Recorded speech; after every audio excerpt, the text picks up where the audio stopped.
Napansin kasi ng mga ito ang mga picture nito na malayo na raw sa itsura niya before, kaya say nila posibleng nagpagawa ito ng mukha. Talbog. Nakita mo yung picture niya? Parang Yeah. ako napansin ko yung parang ilong. Parang, hindi. Matangos naman talaga ilong niya Hindi eh. yung kuha, yung bagong kuha niya, yung parang lang ilong. Pero hindi ko sila sabi Oo. nagparitoke. Pero sabi yun nila dun sa may mga ano na ano ko na parang eyelid or panga or something.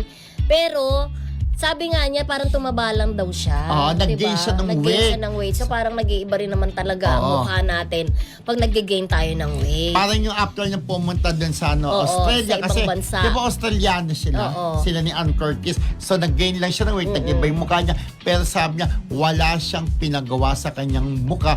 Talagang yun pa rin yun. Tsaka kahit ganda-ganda noon pa. niya, no? In fairness, one of Hindi the naman na prettiest kailangang actresses sa showbiz, si magpagawa. Jasmine. Oo. Tsaka, Pero kung magpapagawa, oo, yun na choice nga. nila yun. Di ba? Yeah.